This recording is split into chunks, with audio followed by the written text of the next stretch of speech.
Bonjour, merci de vous joindre à nous pour ce nouveau numéro de votre émission C'est le week-end.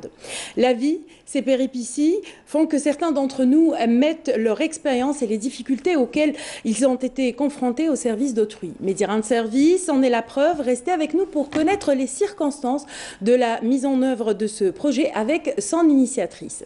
Les dangers du tabac, les allergies qui sont très souvent confondues avec les rhumes et les grippes répétées, la BPCO, maladie broncho-pneumatique chronique obstructive, sont les sujets qui constitueront le débat de notre premier plateau en ce vendredi. Je vous invite donc à retrouver les spécialistes en la matière juste après ce sujet de Farida Ben Meslim pour l'émission Santé Mag. À tout de suite. La saison printanière est synonyme de démangeaisons, d'éternuements, d'écoulement nasal, de lésions cutanées ou même de toux allergique.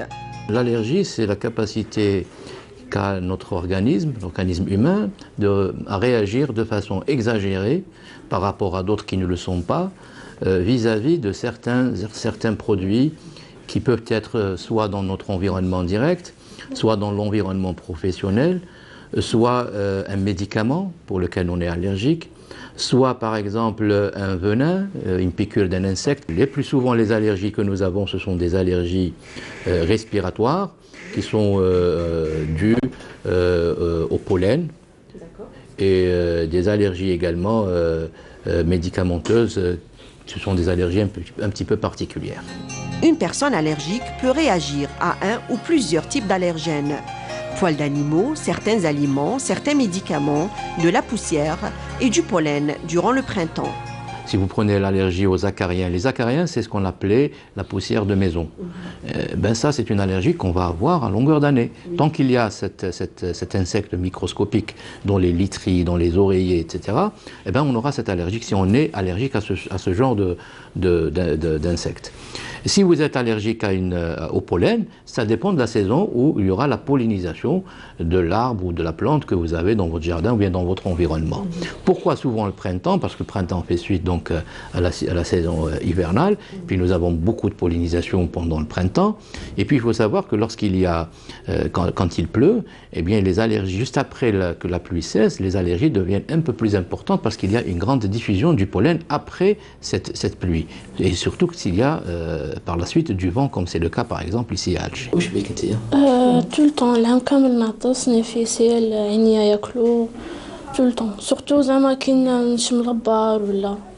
وفي الدار كيف؟ في الدار كيف تاني. على طول العام ولا عندك دي بيريود في العام؟ نو على طول العام. طول العام وفي الربيع يزيد اكثر ولا لا؟ شويه الربيع اللي فات ما حكمتنيش من هذا العام اللي راني فيها. والنفس يضيق فيك ولا ما يضيقش؟ شويه. كيفاش تحسي له يضيق فيك؟ كي نجي نتنفس هكا اللي تجيني خفيفه. ما تقدرش تعمري صدرك مليح. فوالا. Quand on souffre d'une allergie, la meilleure chose à faire est d'éviter tout contact avec la substance allergène. Mais quand celle-ci se présente dans l'air, la situation se complique, d'où la nécessité d'aller voir son médecin traitant.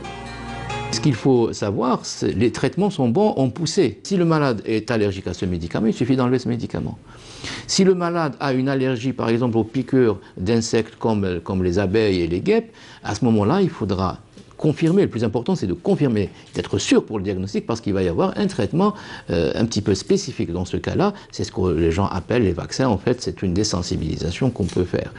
Et si vous êtes allergique, par exemple, à la poussière de maison, donc ce qu'on appelle, nous, les acariens, là, il faut bien ensoleiller d'abord la maison, la chambre. Il faut essayer de changer régulièrement la literie, la mettre souvent dehors au soleil parce que ça tue cette poussière et ces acariens. Il faut nettoyer souvent. Il faut enlever les moquettes et les tapis parce que ça garde trop ces acariens. Et ces allergies aux acariens sont les plus nombreuses, les plus fréquentes. Donc il faut essayer de faire de la prévention plutôt que de traiter uniquement pendant les symptômes. العصر من العصر وطلع حتى الون نرقد تقدر تقول. واش تحس؟ نحس ضيقه مجيني حتى ندير فونطولين. زمان كي كنت صغير كنت تولطو ابسون في المسيد.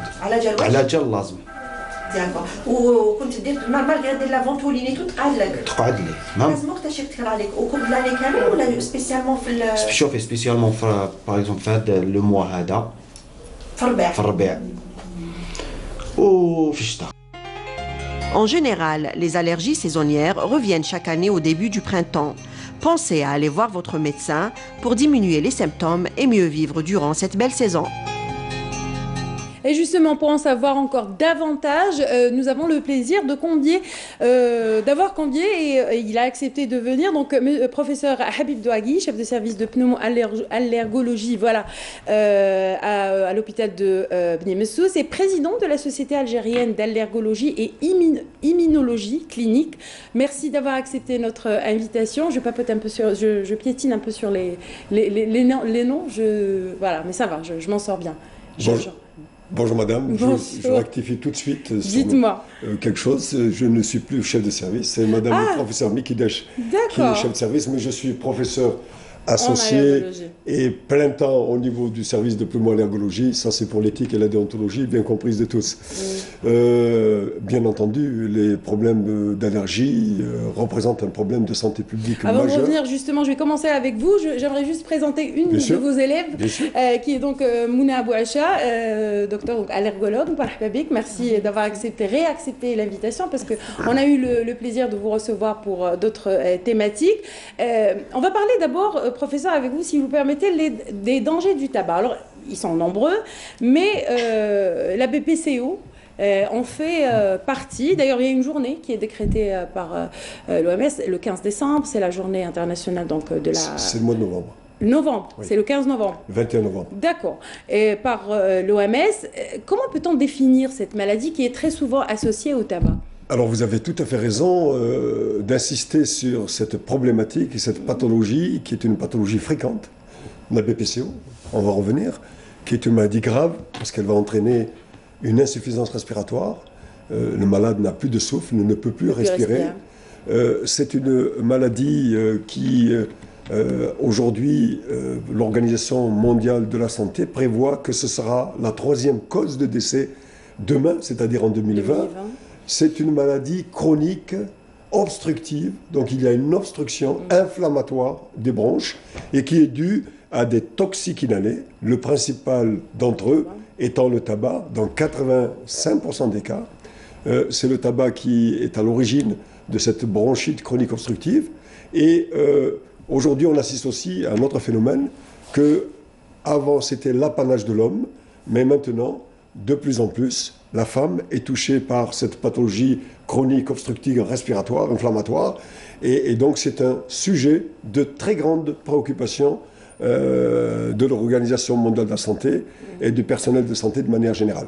Je voudrais insister sur un point qui m'apparaît essentiel, parce qu'avant d'arriver à la bronchite chronique obstructive, il y a d'abord une phase sur laquelle il faut intervenir, et qui s'appelle la bronchite chronique. Alors c'est quoi la bronchite chronique? C'est quelqu'un qui tousse et qui crache plus de 3 mois par an pendant plus de 2 ans consécutifs.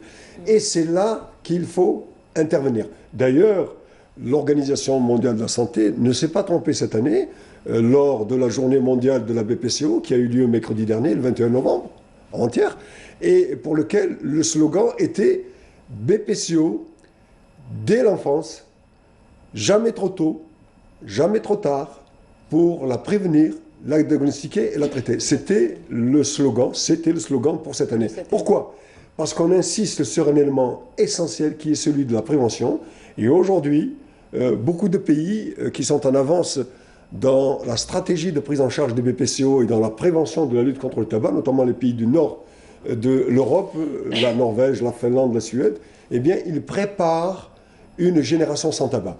Donc, le slogan de cette année, c'est de dire attention, la BPCO, ça commence d'abord par l'enfance. Et si on doit ne pas avoir dans 20 ans une société sans tabac, c'est maintenant agir, prévenir et la traiter dès l'enfance. Il n'y a pas que le tabac, l'environnement, les polluants aussi peuvent être à l'origine de cette maladie. Le deuxième élément, ce sont les polluants. Et dans les polluants, il y a bien entendu la pollution de l'environnement. Et ce sont tous les toxiques des gaz d'échappement des voitures, des produits chimiques, des industries chimiques. Également, aujourd'hui on incrimine, on va en revenir tout à l'heure si vous le permettez, dans la pollution de l'intérieur, et c'est ce qui était valable pour l'asthme. Donc aujourd'hui on incrimine aussi la pollution de l'environnement intérieur. Et puis, il y a un autre élément très important à toujours avoir à l'esprit, qui est celui de la pollution professionnelle. Donc, il y a certains toxiques professionnels qui vont induire cette inflammation, cette bronchite chronique, et ensuite cette bronchite chronique obstructive inflammatoire qui va entraîner une obstruction qui est non réversible ou partiellement réversible, à la différence de l'asthme où cette obstruction est réversible. Et donc, quand un malade commence à avoir une difficulté à marcher, à avoir ce que nous appelons une dyspnée, il est essoufflé, ça veut dire déjà que 25% de votre poumon est déjà détruit. Et donc ce sont ces signaux-là, très très importants, que quand un sujet, homme ou femme, fumeur bien entendu, commence à tousser et à cracher, c'est là où le médecin doit intervenir pour faire de la prévention.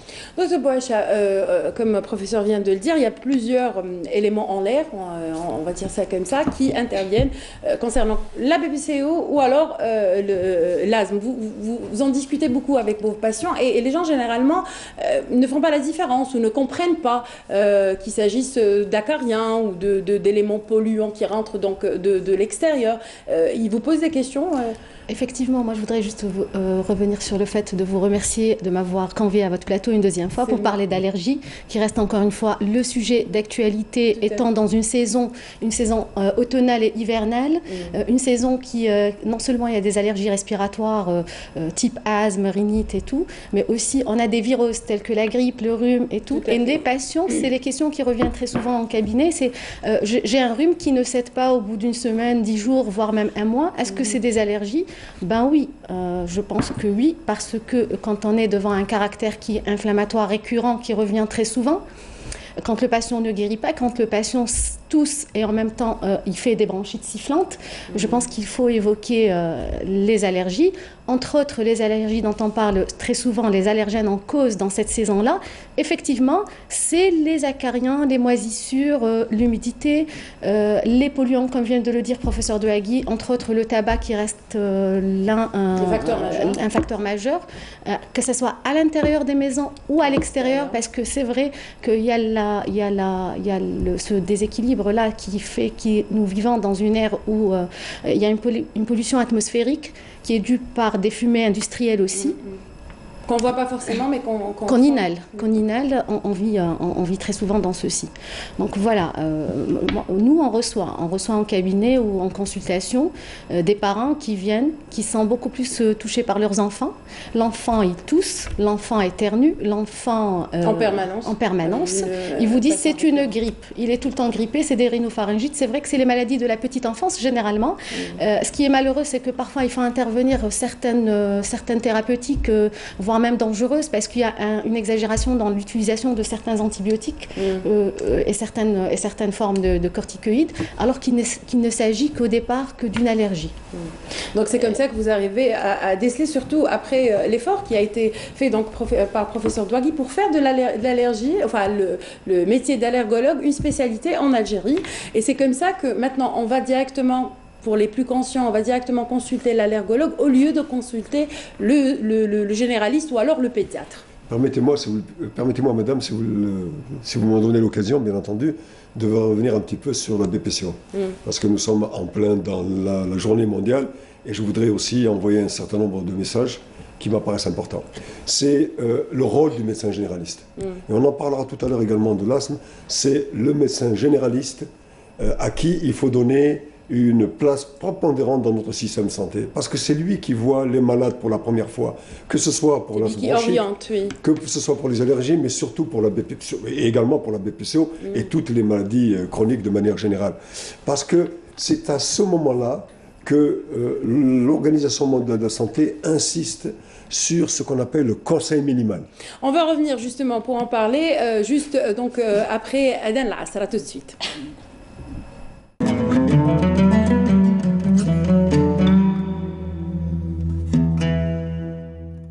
بسم الله الرحمن الرحيم إن الصلاة كانت على المؤمنين كتابا موقوتا صدق الله العظيم.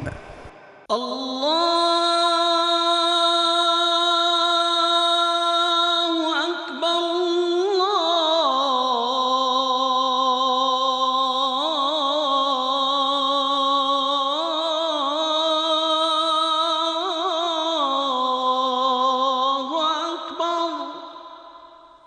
أشهد أن لا إله إلا الله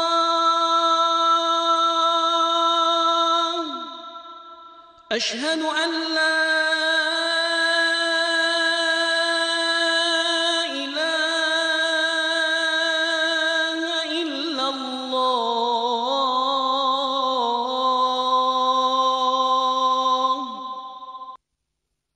أشهد أن محمدًا رسول الله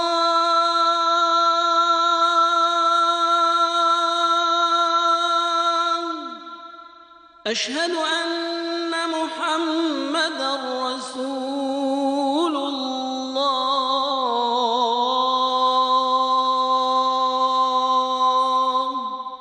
حي على الصلاة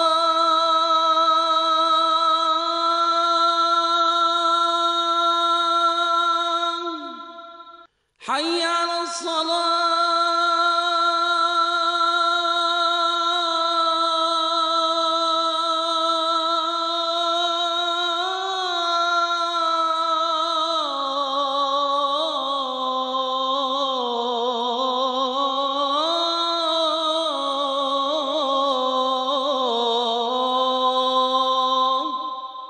حي على الفلاح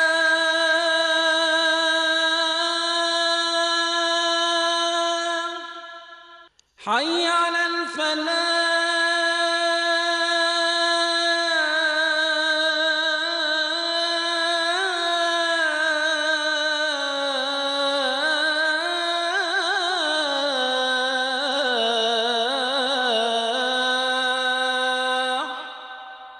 الله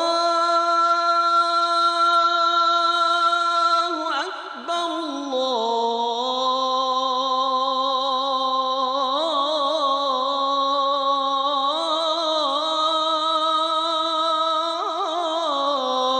الله أكبر لا إله إلا الله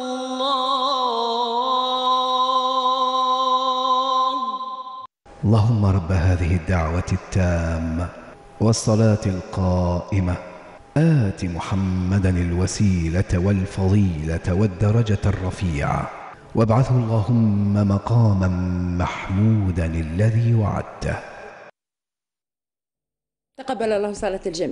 On continue avec vous, professeur Douagui. On s'était arrêté donc au point du conseil minimal. Tout à fait.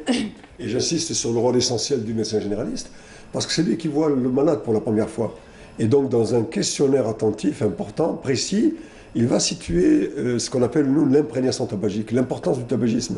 Et c'est là qu'il doit intervenir dans ce qu'on appelle le conseil minimal, c'est-à-dire identifier l'ampleur de ce tabagisme chez le malade et ensuite donner des propositions de solutions. Et nous avons aujourd'hui, à travers le pays, des consultations anti-tabac et de sevrage tabagique pour aider les malades à arrêter de fumer, parce que le tabac entraîne deux mécanismes terribles que sont l'accoutumance, et cette accoutumance, c'est une espèce de drogue, et il faut absolument mettre en place une stratégie, et les consultations de sevrage et de lutte anti-tabac viennent aider le malade. Le deuxième point... Une question, je vous en prie. En direct.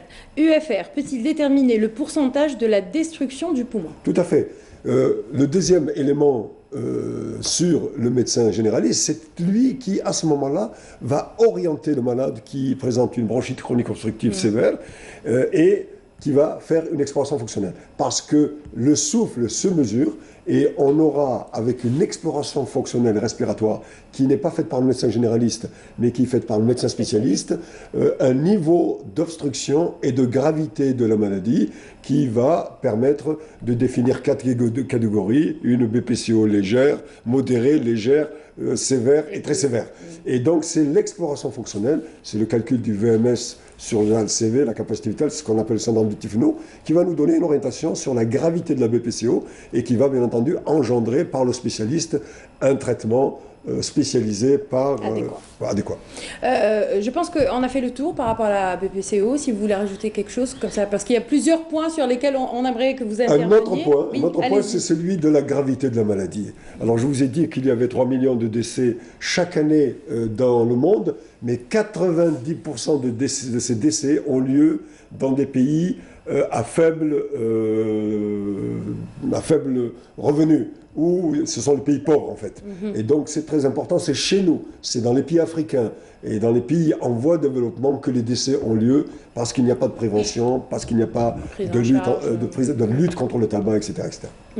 Donc on revient avant de poser mes questions donc, à Dr Bouacha, concernant la spécialité que vous avez donc bataillé, pour laquelle vous avez bataillé et que vous avez rendu possible aujourd'hui. Ça a été un combat depuis mon retour en France, c'est-à-dire en 1979. Donc j'ai créé la Société algérienne d'allergologie en bientôt 40 ans quand même. Absolument. J'ai fait 27 ans de séjour en France et je suis rentré quand j'ai terminé mes études. Donc en 1989, j'ai créé la Société algérienne d'allergologie à Alger. En 1991, la Société maghrébine d'allergologie à Alger. Et toujours à Alger, en 2012, la Société africaine d'allergologie et d'immunologie clinique dont je suis le président. Excusez-moi de vous interrompre. Avant, pendant cette période-là, l'allergie, on ne connaissait pas. On avait un rhume, on avait une grippe, c'était répété. Il n'y avait pas de formation. Il n'y avait pas de formation en allergologie et dans les cycles des médecins de spécialité, en pneumologie, en ORL, en ophtalmo, en pédiatrie, il n'y avait pas de formation en allergologie. Bon, moi j'ai fait mes études à Marseille de pneumologie et d'allergologie, donc j'ai créé la société, les 3 sociétés, et surtout, nous avons, le ministère de l'enseignement supérieur a mis en place le certificat d'études spéciales d'allergologie, dont j'ai l'honneur d'être le coordinateur, qui dure 2 ans, et surtout, depuis 2017, nous avons, grâce aux efforts, et je voudrais les remercier publiquement, à Monsieur le ministre de l'Enseignement supérieur et de la Recherche scientifique, à Monsieur le doyen de la faculté de médecine, Monsieur le professeur Bendib, et à Monsieur le directeur de la faculté de médecine, Monsieur Djenouhed. Donc c'était un travail de collaboration, à vrai dire.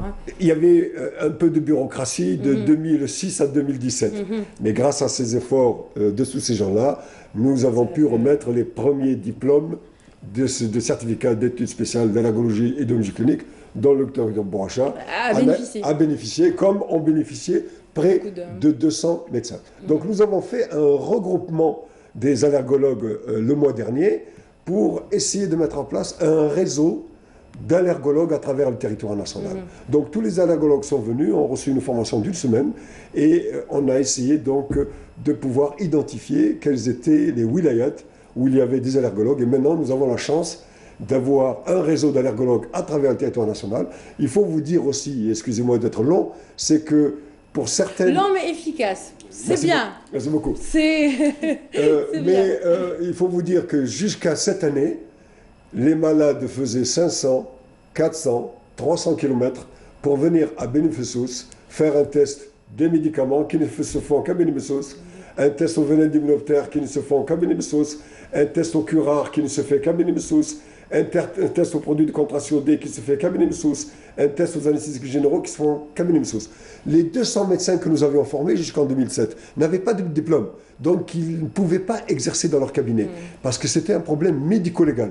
Maintenant qu'ils ont leur diplôme et qu'ils ont été formés par le regroupement, ils peuvent exercer leur profession d'allergologue à l'intérieur du pays et pouvoir exercer en toute légalité sans risquer d'être mis en prison par le procureur de la République. Comme donc c'est le cas pour Dr Bouacha, donc vous, de votre cabinet, j'imagine que vous avez pratiquement tous les tests que vous pouvez donc faire. Vous avez même l'UFR dont a parlé professeur Douagui. Comment ça se passe chez vous? Alors, on vous présente un cas, généralement c'est des enfants. À partir de quel âge déjà? Généralement, chez nous, on draine et l'enfant et l'adulte. Hein. Les allergies n'ont pas d'âge. L'allergie commence très tôt, quand il y a un terrain prédisposé génétique. Certains médecins disent que, excusez-moi de vous interrompre, qu'on peut commencer à consulter et à faire les tests qu'à partir de 5 ans. Vrai ou faux? Malheureusement, c'est faux, oui. Effectivement, c'est une idée qui est erronée, qui a été malheureusement transmise depuis quelques années. Ben non, Effectivement, l'allergie commence très tôt. Nous avons les allergies aux protéines au lait de vache qui commencent à un âge très jeune. Il y a des enfants qui commencent à prendre le lait de vache qui commencent à faire des réactions type respiratoire ou voire même cutanées, des eczémas, des crises d'asthme ou voire même un choc des œdèmes. Et chez ces enfants-là, on les teste à 4 mois, à 3 mois, donc c'est très très tôt. Donc les tests se font à tout âge. Et j'invite tout le monde, j'invite tous mes confrères aussi, qu'ils soient médecins généralistes ou spécialistes, chez qui ils pensent à une allergie respiratoire, alimentaire ou autre, d'orienter vers un allergologue, parce que je pense qu'il est impératif de commencer une enquête allergologique quand on suspecte un caractère récurrent de la maladie, un enfant qui tousse, un enfant qui fait des rhinopharyngites à répétition, un enfant qui fait des bronchites sifflantes, un enfant qui tousse aussi quand il est en contact d'un animal aussi, d'un animal domestique à la maison. Tout ça fait penser à des allergies. Comment on va le savoir? On envoie chez un allergologue, une enquête allergologique. Alors justement, qu'est-ce que fait l'allergologue? Comment il entame son enquête? Alors l'enquête allergologique, elle est très importante. Elle se déroule sur pratiquement trois éléments importants. Le premier élément, c'est l'interrogatoire qui doit être policier et minutieux. C'est lors d'un interrogatoire spécialisé qu'on recherche. On recherche quoi? On recherche les facteurs prédisposants qui sont les facteurs génétiques. Il faut rechercher dans la fratrie, dans la famille, dans un antécédent ou une maladie allergique type asthme, rhinite, eczéma ou autre. Il faut explorer ça. Il faut rechercher le caractère, l'atopie, c'est l'atopie. Les facteurs prédisposants, les facteurs environnementaux de l'intérieur, voire même de l'extérieur, et parfois même, il faut rechercher chez certains adultes des facteurs professionnels, parce qu'il y a des patients qui ne sont pas allergiques à un jeune âge et quand ils commencent à exercer certaines professions, voilà, ça rentre dans le volet des allergies professionnelles. Alors, c'est ça un interrogatoire. C'est l'interrogatoire qui est fait par l'allergologue. Après, la deuxième étape, c'est l'examen clinique, c'est examiner le patient. Si nous sommes devant une allergie respiratoire, on examine les voies respiratoires hautes et basses. Parfois, même si on est devant un asthme, on peut faire certains examens complémentaires type EFR, comme vient de le dire professeur Douagui, pour poser certains diagnostics. Et le troisième élément du diagnostic, le diagnostic, il est réellement positif par les tests cutanés.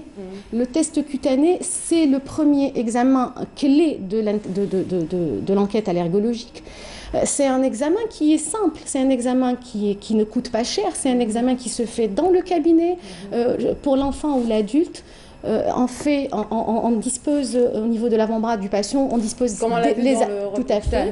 on dispose les allergènes dont on suspecte, parce que l'allergène, il faut le dire encore une fois, on a des allergènes pérannuels, mais on a des allergènes saisonniers. Donc là encore une fois, lors de l'interrogatoire, on peut déjà d'emblée savoir on est dans quel type d'allergène. Si on a quelqu'un qui tousse toute l'année, quelqu'un qui siffle toute l'année, quelqu'un qui a une oppression, qui fait de l'asthme ou de la rhinite toute l'année, ça se voit que c'est les acariens, les moisissures, c'est les allergènes pérannuels. Donc on dépose des allergènes, on prique, on fait la lecture 15 à 20 minutes après, et là on voit la réaction. Le test cutané va démontrer s'il y a des doutes, il y a un autre examen à faire. Il y a ce qu'on appelle les IgE spécifiques. C'est des examens en laboratoire, c'est des prises de sang qui vont confirmer, oui. Parfois, quand il y a une discordance entre la clinique et quand un patient tousse et les tests reviennent négatifs, les IgE spécifiques peuvent compléter. Donc voilà, c'est tout ça pour dire qu'il ne faut pas hésiter d'aller consulter un allergologue. Vous doutez, vous dites je suis grippée toute l'année, j'ai un rhume toute l'année, c'est pas possible, c'est pas vrai. Coule, les démangeaisons, le prurite nasal, l'obstruction nasale, la toux, l'oppression, on vient de le voir dans le VTR, il y a parfois des patients, il y a parfois des enfants qui font de l'absentéisme scolaire, qui ne vont pas à l'école, il suffit qu'ils sortent très tôt le matin ou qu'ils font une séance de sport, ils sont bloqués, il y a une altération quand même de la qualité de vie. Il faut consulter, il faut poser le diagnostic le plus tôt possible, car On est allergique à un allergène, mais on peut par la suite devenir allergique à plusieurs allergènes et c'est ce qui va compliquer par la suite la prise en charge de cette pathologie. Justement, de la prise en charge, on va revenir en parler avec vous. Professeur Douagui, alors l'une des recherches que vous faites et l'une des enquêtes que vous établissez auprès de vos patients, il y a une enquête qui a prouvé que 10% des Algériens seraient allergiques à cause des cafards, des blattes. Alors, sachant qu'ils sont omniprésents. Bien sûr, nous avons des blattes, ce qu'on appelle communément des cafards dans notre environnement, et ce sont des seuls insectes qui ont résisté à la bombe de Hiroshima lors de la dernière guerre mondiale. Ce sont les seuls insectes qui ont résisté à la bombe nucléaire. C'est vous dire un petit peu qu'ils sont difficiles à gérer. Et les enquêtes que nous avons faites vers les années 2000 avaient montré que 10% des malades étaient sensibles aux acariens, pas allergiques. C'est différent. Hein. On peut être sensible et ne pas allergique, mais 2% étaient allergiques. Donc ça, c'est une allergie parmi tant d'autres, mais les plus importantes des allergies, ce sont les acariens. Ce sont les petits parasites qui vivent dans nos matelas. Les deuxièmes, c'est 70%. Les pollens, c'est à peu près 20%. Et ensuite, le reste, ce sont des allergies alimentaires, allergies professionnelles, allergies médicamenteuses. Donc les vraies allergies les plus importantes et qui donnent deux pathologies fréquentes, l'asthme et la rhinite allergique, ce sont les acariens et les pollens. Dans moins de 20%, vous avez les médicaments, les aliments, les blattes, etc. etc. On va parler de la prise en charge maintenant. Il y a ce qu'on appelle le test de désensibilisation, c'est ça? C'est l'immunothérapie, c'est ce qu'on appelle dans le langage courant la vaccination. C'est la vaccination. À vrai dire, la prise en charge dans les maladies allergiques respiratoires, surtout, nous avons 3 volets. On a le premier volet, c'est que dès qu'on a le diagnostic de l'allergène en cause, il y a l'éviction. Il faut qu'il y ait en premier lieu l'éviction. Il faut éviter cet allergène, hein, qu'il soit acarien. Je ne sais pas, c'est un peu difficile à éviter. Dites-moi, les acariens n'existent pas que de manière générale. On dit que les acariens existent dans les oreillers, dans les lits et tout. Ils peuvent être en l'air aussi. Les acariens sont souvent dans l'environnement intérieur parce qu'ils vivent au détriment de nos squames et de nos peaux que nous perdons. Nous perdons chaque jour 60 cheveux et nous perdons de la peau. Et ce sont des acariens qui ont besoin de 2 choses importantes pour se développer. D'abord, une humidité. Et vous savez que quand on dort, on perd à peu près 1 litre de sueur dans la nuit. Et donc, ils ont besoin de cette humidité et ils ont besoin de nourriture. Donc, à l'extérieur, ils ne peuvent pas la trouver, la nourriture. Donc, ils se développent dans nos lits. Et dans nos lits, ils mangent nos cheveux et ils mangent les squames que nous perdons. D'ailleurs, ils s'appellent Dermatophagoides pterosinus. Dermatophagoides en latin, ça veut dire manger la peau. Donc ils se nourrissent au détriment de nos squames et de notre peau. Et ils sont, heureusement qu'on ne les voit pas. Et ils sont très allergisants par leur matière fécale. Et donc ce sont ces allergènes que nous respirons. C'est pour ça, comme l'a dit le collègue tout à l'heure, il y a lieu de faire l'éviction. Elle est parfois possible, mais on peut lutter. Je voudrais dire 2 ou 3 petites choses. Vous savez, nous avons tous les souvenirs de nos grands-mères qui étaient des véritables médecins. Elles ouvraient très largement les fenêtres pendant... Et elles prenaient les tapis et elles...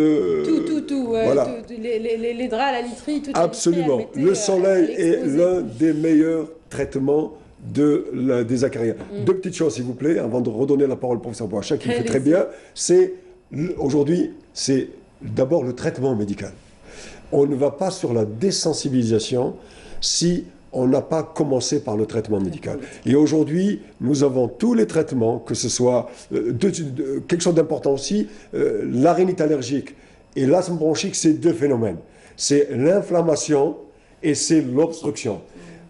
Il y a l'obstruction du nez, c'est pour ça qu'on est le bouché, et on a une inflammation, c'est pour ça qu'il coule.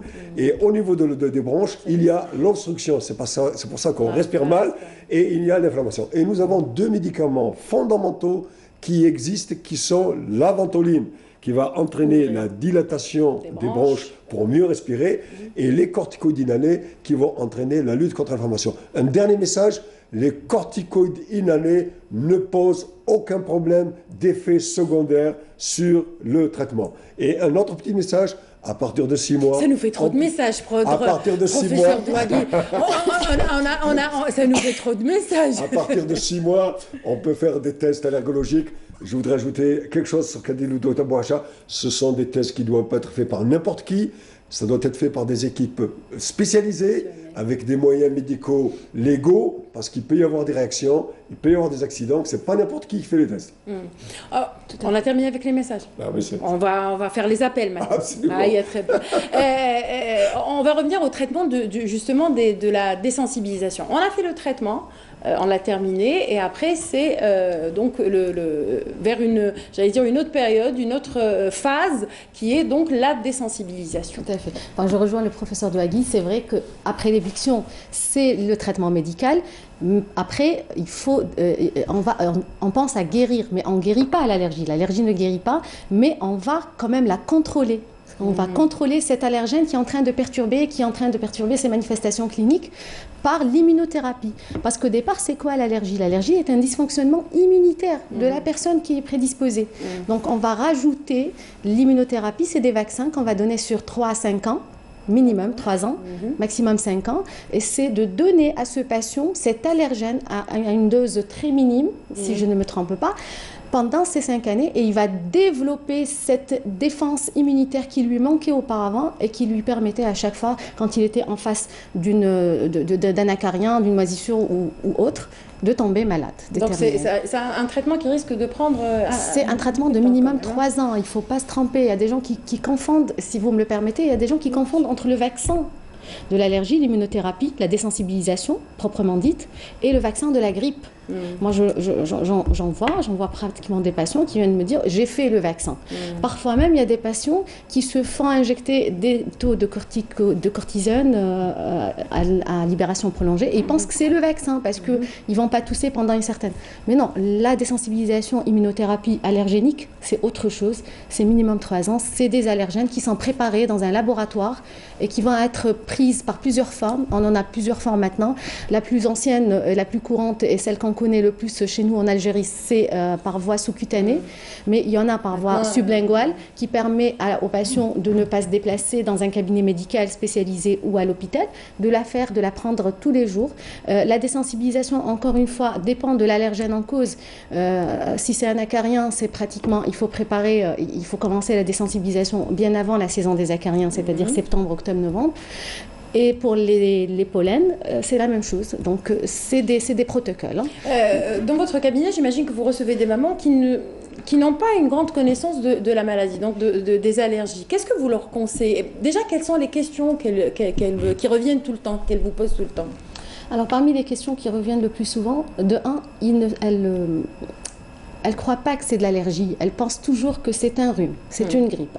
Il ne grippe pas. Il fait des angines à répétition. Donc, il faudrait qu'il sache que quand la maladie, elle est là, c'est une maladie qui est inflammatoire, qui a les mêmes symptômes de toutes les viroses qu'on retrouve pendant l'hiver, mais qui ne cède pas au bout de quelques jours. Il faudrait leur expliquer que c'est de l'allergie. C'est peut-être de l'allergie. Donc, il faut la rechercher, il faut la diagnostiquer parce qu'on vient de dire tout à l'heure, les tests allergéniques. Deuxième question, c'est que les mamans, après avoir su et avoir compris que c'est de l'allergie, le premier souci majeur, c'est comment en plus du traitement, comment faire dans leur chez-soi. Dans leur chez-soi, ils veulent savoir où est-ce qu'il est l'allergène, qu'est-ce qu'il faut faire et tout. Ben oui, là, on est obligé de les conseiller par des conseils un peu simples, faciles aussi. Il faut savoir, comme l'a bien dit professeur Douagui, c'est que les acariens, les moisissures, ils représentent 70% des allergènes en cause. Ils sont présents dans les intérieurs de maison, c'est les polluants intérieurs. Il faut aérer.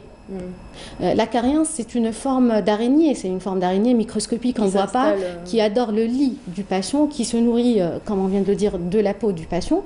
Donc, il suffit de mettre sa literie tous les matins au contact du soleil. De un, il faut choisir sa literie, il faut qu'elle soit synthétique, il faut qu'il y ait des housses anti-acariens. Il faudrait, quand on a dans la mesure où on peut avoir des acaricides, ça existe à l'étranger. C'est quoi les acaricides? Des acaricides, c'est comme des pesticides, mais c'est des acaricides, ça tue l'acarien. Ça existe à l'étranger. On asperge sur le lit, sur la literie. Ce n'est pas efficace. Ah, j'ai entendu parler de la bicarbonate de soude. Ce n'est pas efficace. Les acaricides ne sont pas efficaces. Ils n'ont pas été recommandés du tout dans le cadre des recommandations internationales.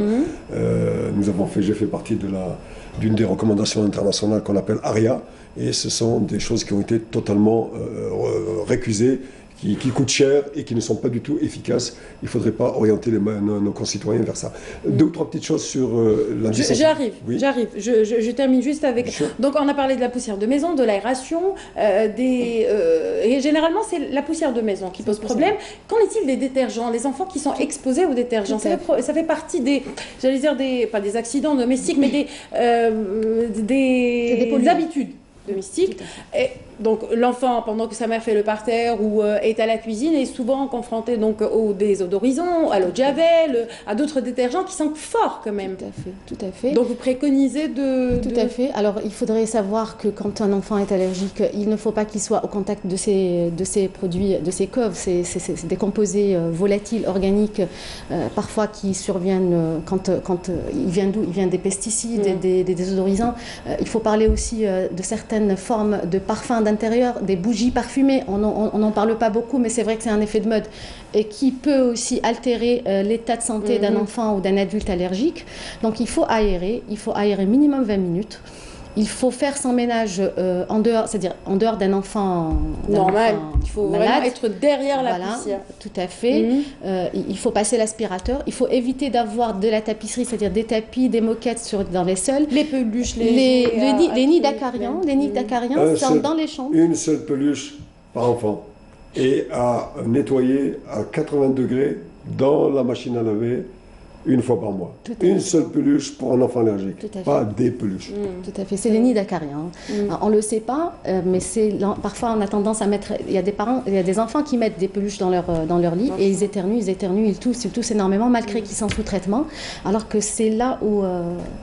Alors il faut laver les peluches, il faut laver sa literie, ses tentures, au moins 2 fois par mois à 80 degrés, 90 degrés, voire même 60 degrés. Il ne faut pas surchauffer les maisons parce que l'acarien adore des températures assez chaudes. Donc il faudrait garder quand même une température intérieure à 20-21 degrés, pas plus. Quoi encore, il faut nettoyer les bouches d'aération des salles de bain. Des cuisines, les moisissures. Tout à fait. Il faut aussi éviter le tabac qui reste un polluant intérieur aussi, le tabac passif. Même si la personne, elle fume en dehors, c'est-à-dire elle ouvre la fenêtre et elle fume, il faut savoir que les substances de tabac peuvent rentrer, elles vont être absorbées par les tissus d'ameublement. Une fois que la maison est close, c'est-à-dire une fois que c'est fermé, on va inhaler toutes ces... il y a aussi comme polluant l'humidité, c'est vrai que... Les moisissures, tout à fait, oui. L'humidité d'en découle les moisissures. C'est des champignons, par contre. C'est des champignons qui sont là. On a des types de champignons qui adorent certaines matières dures, comme le bois, le papier. Dans des chambres, il faut pas tasser des dossiers, des papiers et tout, parce que c'est un nid de moisissures. Il y a les moisissures végétales qu'on retrouve pendant cette saison, la saison automnale, comme l'alternaria, qu'on teste et qu'on retrouve. C'est des patients qui vous disent clairement je tombe malade le mois d'octobre. Les plantes. Voilà, c'est des plantes, tout à fait, végétales. Aussi. Les ficus, notamment le caoutchouc. Tout à fait. Donc c'est pour ça, encore une fois, que l'enquête allergologique, elle est très importante. Professeur, vous voulez rajouter quelque chose avant le dernier point? Parce que là, on va clore notre débat, allez-y. C'est la lutte anti-tabac dont parlait notre collègue Dr Bouacha. Votre élève aussi. Mon élève. Votre élève. Mon élève et collègue. C'est une collègue avant tout. Oui. Elle a été mon élève, elle est devenue une collègue. La lutte anti-tabac, malade, asthmatique, allergique, c'est tolérance zéro dans un domicile, parent ou pas parent. La deuxième chose, c'est que si la maman doit faire son ménage, et notamment les insecticides, elle le fait après le départ des enfants à l'école. Et quand elle l'a fait, la désinfection, elle l'ouvre au bout d'une demi-heure, elle ouvre les fenêtres pour avoir une aération tout à fait correcte. Deux choses qui sont des conseils pour les mamans. Vous savez que quand vient le temps des beaux jours, au mois d'avril, au mois de mai, eh bien les mamans prennent les couvertures et les draps et les mettent dans des placards. Et puis, dans le mauvais temps, vers le mois de septembre-octobre maintenant, elle les remet en circulation, si j'ose dire. Eh bien, entre le mois de mai Et le mois de septembre-octobre, les moisissures et les acariens se sont développés dans ces couvertures et dans ces draps. Et donc ce qu'il faut recommander au moment, ce ne sont pas les papas qui le font, hélas, c'est au mois d'août, quand il fait encore chaud, ou le début septembre, de sortir ces couvertures et ces draps et de les laver à grande eau, à 80 degrés ou à 100 degrés pour tuer. Et septembre est le moment aussi du développement des acariens. C'est le moment où ils se multiplient. Et donc, en plus, vous remettez une couverture pleine d'acariens, vous avez la crise à tous les coups. Deuxième conseil, au mois d'octobre-novembre, nous allons remettre tous, ça y est, on a mis le chauffage en marche. Il faut savoir que le chauffage est un brassement d'air chaud, et donc qui va permettre de faire voler toutes les particules et tous les acariens. Donc ce qu'il faut recommander à tous les parents, c'est qu'avant avant la remise du chauffage, c'est de nettoyer parfaitement l'habitation et en particulier la chambre de l'enfant, qui doit être une chambre sans rien du tout, ni moquette, ni tapis, ni livre, ni rien. Il y a le lit. Un dernier mot, Dr Bouacha, avant de clore. Ben voilà, je pense qu'on a fait le tour du sujet. Tout ce que je voudrais dire, c'est que n'hésitez pas à consulter un allergologue quand le caractère il est chronique, quand le caractère de la maladie, vous suspectez que vous ne guérissez pas ou que votre enfant ne guérit pas. Il faut consulter, il faut mettre le point dessus, il faut poser le diagnostic pour pouvoir gérer, éviter, traiter, voire même une immunothérapie serait bien pour votre patient. Merci beaucoup d'avoir été... Il y a un autre message. Le 12, le 13 et le 14 juin 2019, la Société africaine d'allergologie et d'immunologie clinique organise un congrès euro-africain d'allergologie sous le patronage de son Excellence Monsieur le Président de la République.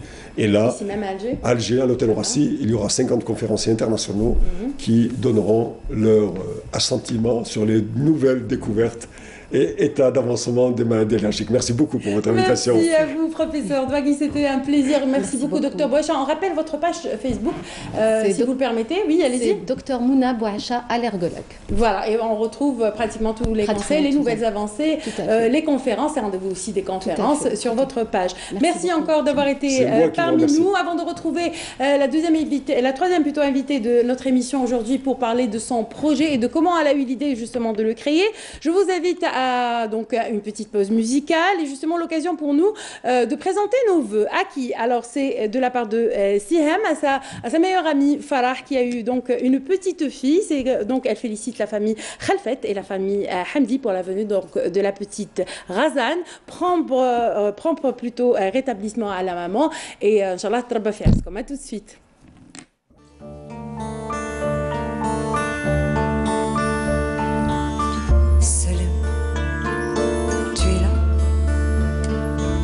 J'aimerais tant parler avec toi comme avant sous ce vent chaud qui m'enlace.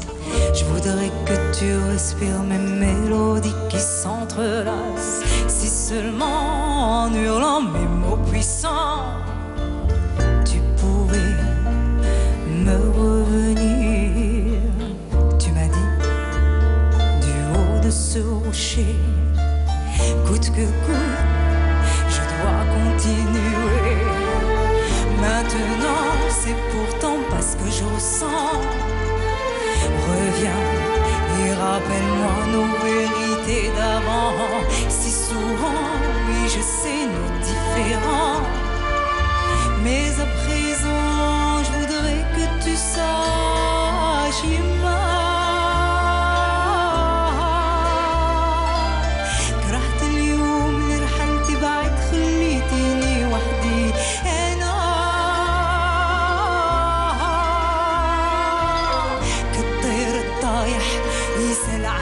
فك من غيره ما نسوى.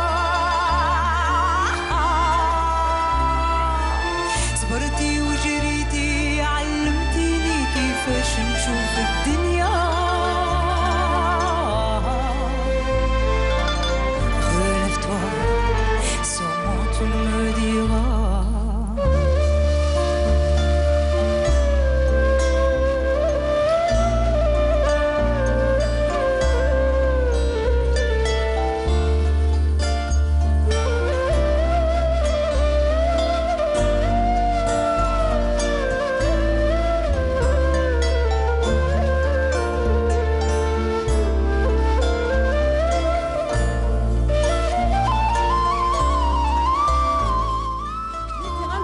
c'est quoi? Eh bien, c'est un projet qui verra le jour dans à peu près 2 mois. Nous, on a eu donc l'exclusivité pour parler de ce projet avec son initiatrice, sa fondatrice. L'idée donc lui revient. Madame Henni Leila, marhaba bik, merci d'avoir accepté notre invitation. C'est gentil à vous. Alors, Mediran Service, c'est quoi? Alors, Mediran Service, c'est une société de location de matériel médical à domicile pour les personnes alitées à la maison. Et là, il y a aussi d'autres volets qui vont venir par la suite, mais c'est le premier volet dans lequel j'insiste énormément, parce que ayant vécu une histoire où je me suis retrouvée dans la difficulté... Je l'avais cité en début, donc dans le sommaire, vous avez quand même vécu des circonstances très particulières, très difficiles, très douloureuses, et c'est suite à cela que vous avez décidé donc de créer ce petit projet pour éventuellement aider autrui et être au service des personnes qui ont été un jour à votre place. Absolument. Moi, j'avais un parcours dans le pharmaceutique tout à fait normal. Je n'aurais jamais pensé un jour créer Mediran. Mais les circonstances que j'ai vécues ont fait que le besoin s'est annoncé. Et je cherchais une solution et puis ayant arrêté mon activité professionnelle pour l'occuper à 100% de la maman, j'étais obligée de chercher quelque chose pour trouver une solution pour moi d'abord. Et ensuite, je me dis, si moi je suis dans cette situation, ça veut dire que les autres sont aussi dans cette situation. Quand on dit circonstances, on peut penser à n'importe quoi. On peut penser à un échec professionnel. Vous étiez vraiment touchée par une période assez difficile. Vous avez perdu votre frère. Suite à cela, mais vraiment, peu de temps après, vous avez perdu votre papa. 15 jours par donc, et suite à, bien après, votre maman est tombée malade. Voilà, tout à fait. Aujourd'hui, elle souffre quand même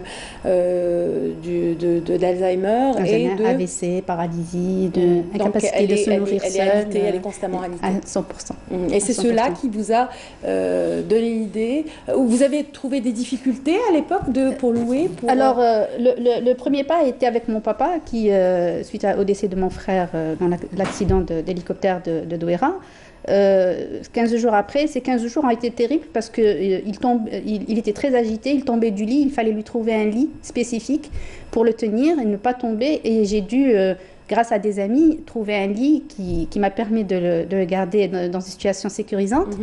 Et par la suite, donc, quand le papa est mort, c'est la maman qui, donc la santé s'est à 100% dégradée.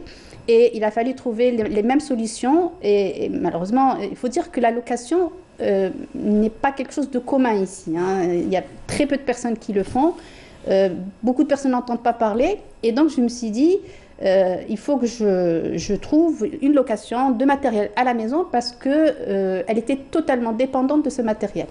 Que ce soit le lit, que ce soit l'oxygène, que ce soit n'importe quel matériel pour la lever, parce que en tant qu'aidant, parce que ayant arrêté mon activité professionnelle, m'occupant à 100% de ma mère, il faut aussi pouvoir aider. Même si je suis dans le corps médical étant pharmacienne de formation, il y a pas mal de solutions que j'ai en main, mais le reste, je ne l'ai pas. Moi, je ne peux pas porter maman seule, je ne peux pas la faire manger, la tenir et la faire manger. Donc, il a fallu chercher des solutions.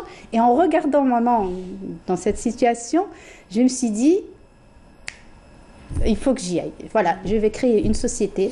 Medirent, d'ailleurs le mot est parlant, Medirent, voilà, rent location, mettre à disposition du matériel médical à toutes les personnes, pour les personnes qui sont alitées et pour les personnes aidantes, parce que c'est à cela aussi il faut penser. Parce que ça facilite aussi la vie, surtout par rapport à la famille. Voilà, ça c'est l'activité principale. À cela s'agrippe une autre activité qui est purement social, c'est qu'à travers les réseaux sociaux, on essaie d'aider des personnes parce que beaucoup de personnes ont du matériel qu'ils ont acheté. Ils le gardent chez eux parce que la personne, malheureusement, elle est partie ou ils ne l'utilisent plus. Donc, on essaye de le récupérer et de mettre à disposition Vous travaillez d'autres beaucoup personnes. dans le mouvement associatif. Je vois ça au LBC, donc au Ladies Club Business. Donc, vous faites généralement couramment plutôt des annonces comme ça de matériel, que soit vous cherchez, soit vous essayez de mettre à la disposition. Souvent, on me contacte. Donc, moi, je travaille avec des personnes qui sont dans des associations ou bien des personnes qui sont seules, qui sont actives comme ça, comme on dit. Et ils contactent, ils ont besoin de médicaments, ils ont besoin de matériel, et on essaye de trouver à droite, à gauche, et on lance l'information, et les gens vous appellent parce qu'ils vous font confiance aussi. Ils vous disent, voilà, j'ai un lit, j'ai un concentrateur d'oxygène, je voudrais vous le confier pour le mettre à disposition gratuite pour les malades. Et après, le lien se fait. Et là, ça part dans... Sans contrat? Sans contrat pour le moment. C'est un contrat parce moral que c'est des personnes, pour le moment, c'est des personnes qui le donnent. Donc, on dit sadaqa jariya. Donc, ils le donnent. Mais de plus en plus, on va aller vers les gens qui, s'ils n'ont pas envie de donner leur matériel, on peut leur fournir un document où c'est une location à titre gratuit qui nous permet éventuellement, si la personne le garde à vie, c'est parti. Si la personne ne le garde pas, au bout de quelques mois ou de quelques jours, il peut le restituer et faire bénéficier d'autres personnes. Les réseaux sociaux ont permis d'abord LBC, où c'est grâce un petit peu à ce site que je me suis lancée dans cette aventure. Et il y a d'autres groupes, comme Winelqa par exemple, où les gens sont très actifs. Il y a des associations, il y a des gens seuls, et ils sont là, ils participent avec tout ce qui peut aider, les vêtements, l'alimentation, les médicaments, le matériel, et on essaye de trouver, un petit peu réduire un petit peu la souffrance des gens. Et on essaye avec... La maladie est une peine en soi, je veux dire, voilà, c'est tout à fait. difficile tout à fait. Donc pour trouver le matériel adéquat. Et, absolument. Et après, il y a ce volet aidant, donc le malade on s'en occupe, ça y est. Mais l'aidant a souvent les mains liées, parce que quand on est du corps médical un petit peu, on sait de quoi... Comment se retourner, mais quand on n'est pas du corps médical et qu'on n'a pas les connaissances, c'est très difficile, on est souvent isolé et seul. Donc, il y a un troisième volet qui va venir, c'est j'attends seulement qu'il y ait une assise juridique pour pouvoir le faire, parce qu'au jour d'aujourd'hui, le SMIC horaire n'existe pas. C'est de permettre, par exemple, à des personnes, souvent des chômeurs, des étudiants, de venir aider les personnes aidantes pour pouvoir sortir, régler des affaires, aller à la pharmacie, aller chez le médecin pour leurs enfants, pour leurs maris. Donc, on peut ce qu'on appelle louer leurs services financièrement, bien sûr, moyennant finance, pour 1 heure ou 2. Et les étudiants, je pense que pour ça, ils sont les mieux placés. Je pense que ça va aider. Ils sont frais, ils sont jeunes, ils sont conscients. Voilà, ils sont conscients de ce qui se passe, et on leur donne une chance de pouvoir travailler, de s'entourer, de connaître des gens plus âgés, et voilà, goûter à la souffrance des autres et voir ce que c'est, être chez les personnes à la maison.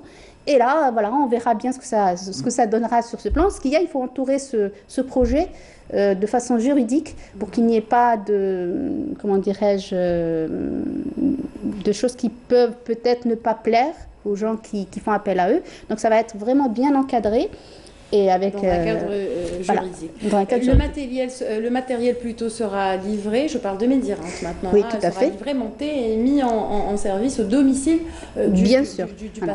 Ça, c'est venu de l'expérience que j'ai eue avec la maman, parce que je monte moi-même les lits, je mets en service tous les appareils, donc je voudrais aller voir le malade, lui monter son lit, et il y a plein d'astuces pour l'aidant, pour ne pas avoir à le porter. Il y a plein d'astuces.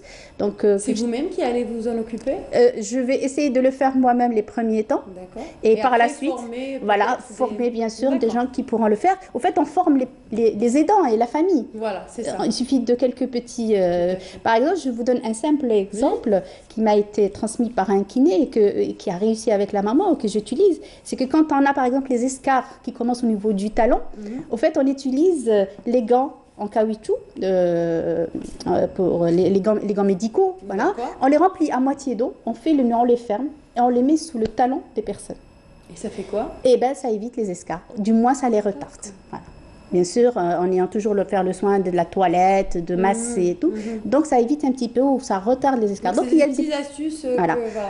Les couches, par exemple, ça coûte tellement cher. Les gens font appel pour des couches. Eh bien, il y a le système de double couche.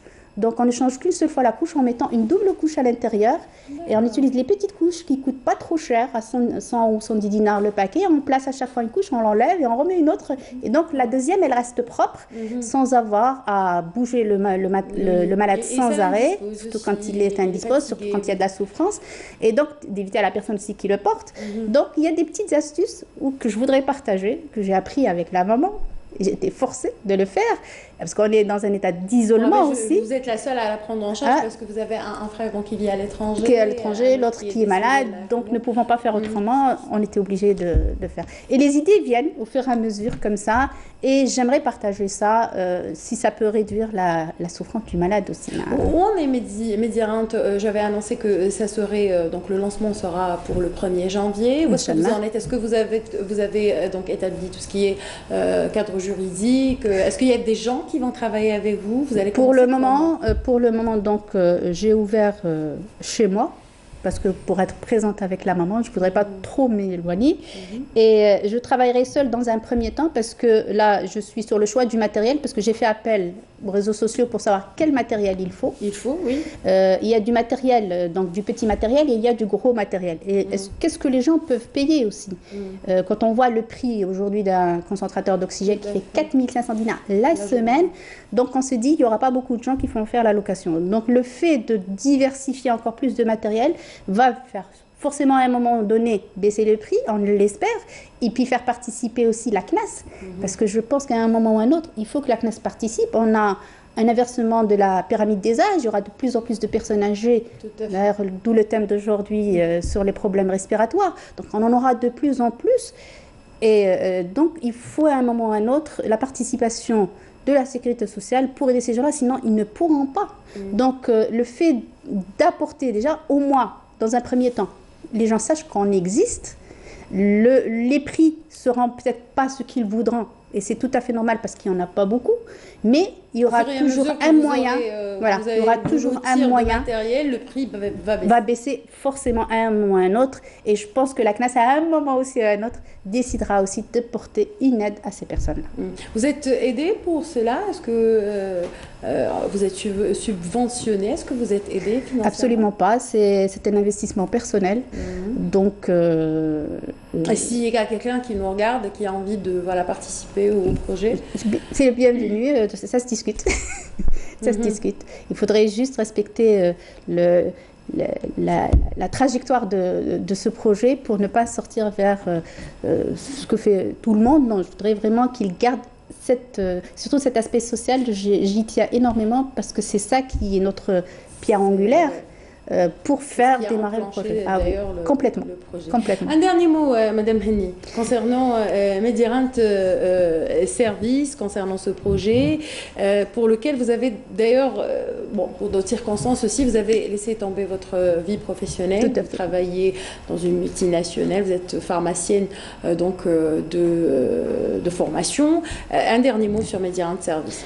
Écoutez, il y a un site déjà, il y a un site Facebook. Oui, il y a une page Facebook qui s'appelle Médirante, que j'ai commencé, sur laquelle je mets pas mal de conseils au jour d'aujourd'hui. Je mets des vidéos pour voir comment changer le malade, comment le soulever, donc c'est déjà une première approche, le temps de me préparer, parce que sur le plan légal, c'est en cours, donc normalement c'est finalisé dans les jours qui suivent. Le matériel est présent, ça y est.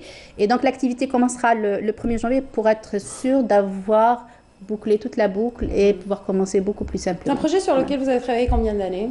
Combien de temps? Depuis une année, j'y pense qu'à ça. Parce que tout mon temps est libre. Je suis à la maison 24/24, je suis assignée à résidence. Et donc, je pense qu'à ça. Donc, la maman, elle dort toute la journée.